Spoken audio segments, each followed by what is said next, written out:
Hello, this is video 3 in a 3-part series about zeros of a polynomial function. So the first 2 videos were on the rational zero theorems and finding all the potential rational zeros of a function, and then the second video was using that to find the actual zeros of a function. This part focuses on finding a function from its zeros. So if you're given its zeros, we're going to write it in its fully factored term form and then multiply everything out to get the full function.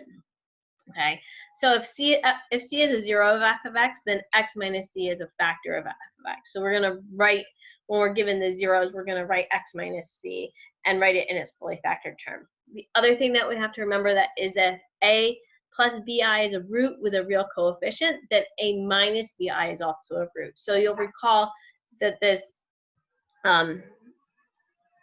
when we have this imaginary number, that becomes from when we have our quadratic equation, negative b plus or minus the square root of b squared minus 4ac divided by 2a.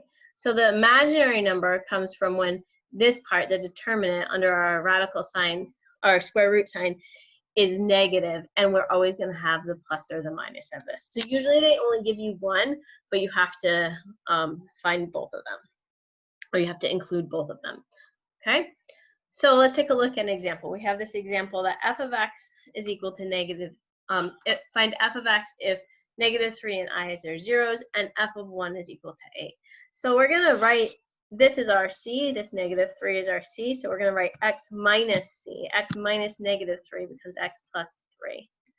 And our I, again, x minus I, but we have to include both of them. So we have x minus I and x plus I. Okay? So now we can go ahead and FOIL this out. We have, this is x, we're going to leave this x plus 3 here for right now. And we have x times x is x squared.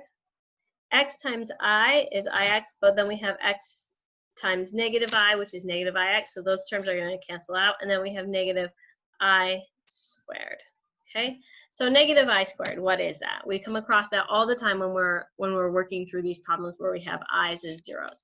So recall that I is equal to the square root of negative 1.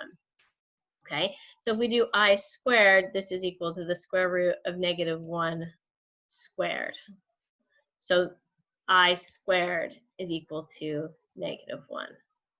So this is going to be negative 1, but we're subtracting negative 1, so this term reduces to x squared plus 1 and x plus 3.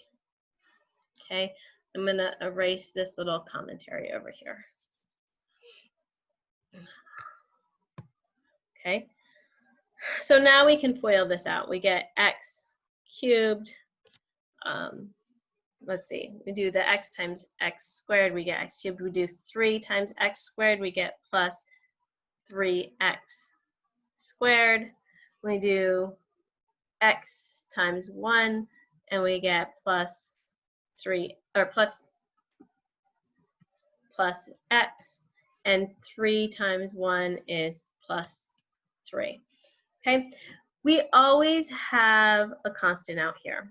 This could be, you know, these are our zeros. We can have it multiplied by any number out here. So we always have our a sub n here. This is f of x equals f of x equals. Okay, so this is our, we have a sub n out here. Okay, so now we want to do f of 1.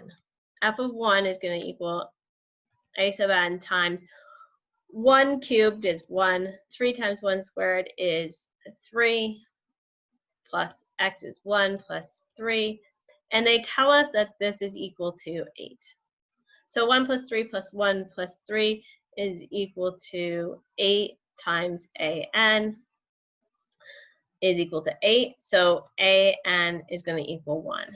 So our f of x is simply x cubed plus 3x squared plus x plus 3.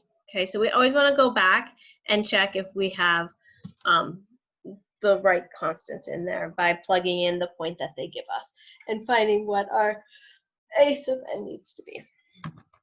Okay, so let's take a look at something that's a little bit more involved.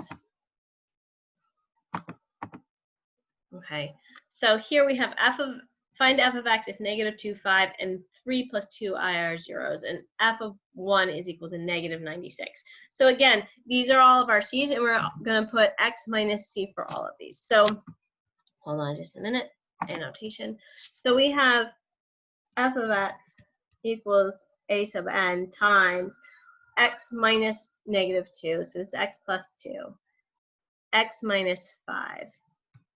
We have x minus 3 plus 2i. And remember when we have, 2i. When we have our i's, we have to have plus or minus. So then this is x minus 3 minus 2i. Okay? So I'm going to go through here and we're going to distribute this negative sign. So this becomes x minus 3 minus 2i and x minus 3 plus 2i.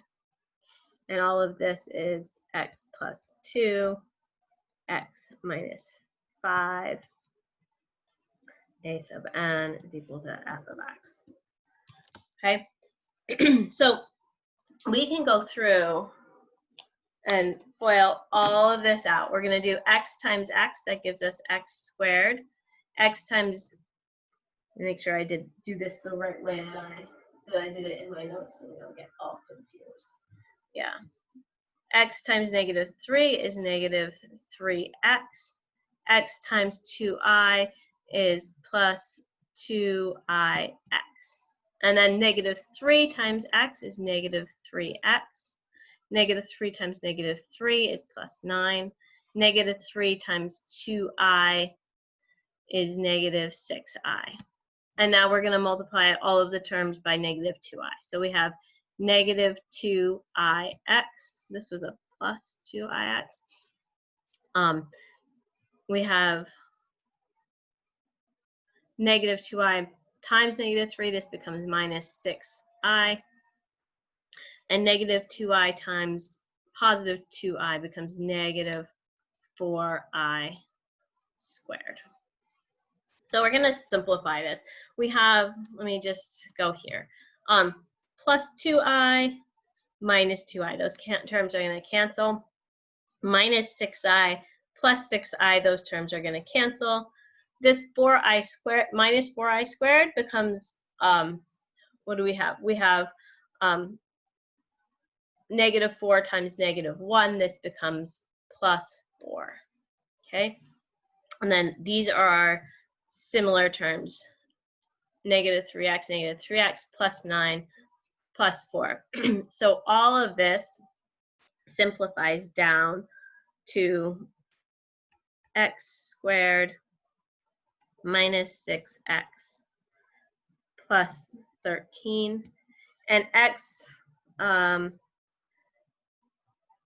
we're going to FOIL this out. We get x squared plus 2x minus 5x is minus 3x, and 2 times negative 5 is negative 10. So a sub n, again, build this backwards, f of x equals all of that. Okay, again, this is a lot of work. We're going to multiply all of our terms out. We're going to FOIL these two. So each term in our first term has to multiply each term in our second term. When we do that, I'm going to write this as x to the 4th minus 6x cubed plus 13x squared minus 3x cubed plus 18x squared minus 39x, this is a 2, minus 10x squared plus 60x minus 130. Okay, so that's a whole long mass. All of this is going to be times f of x equals a sub n times all of that mass. Okay, so let's take a look at this. We need to combine like terms because this is a mess. We have our cubed terms. We have negative 6x cubed and we have 3x cubed. So this becomes x to the fourth, there's only one of those, minus 9x cubed. Our x squared terms are 13x squared plus 18x squared minus 10x squared. All of that simplifies down to plus 21x squared. And we have negative 39x plus 60x. This becomes plus 21x and minus 130. So this is, again, f of x is equal to a sub n times all of this, okay? And they told us f of 1 is negative 96. So I'm running out of space here. F of 1 is equal to a sub n times 1 to the fourth is 1, minus 9 times 1 cubed is negative 9, plus 21 times 1 squared, which is just 21, plus 21 times 1, which is just 21, minus 130. Okay, and they tell us that this is equal to negative 96. Sorry, off screen. Okay, so if we do this math, we get f of 1 is equal to a sub n times negative 96 equals negative 96. So a sub n is just equal to 1. So our full f of x is just this, what we had here. So x to the fourth minus 9x cubed plus 21x squared plus 21x minus 130. Okay, so there's a lot of work involved in some of these problems. And it's nice in the end of the day when it all works out. I had to work this one twice. I made a silly mistake someplace. So, and I got something that didn't make sense, or it was, I guess, like, we say it doesn't make sense. We all want things to be nice. We want a sub n to be a full number, and it wasn't. So I went back and checked my work, and I found it. But there is a lot of work. There's a lot of places to make mistakes. So take your time, work through it, and you'll get there. Okay?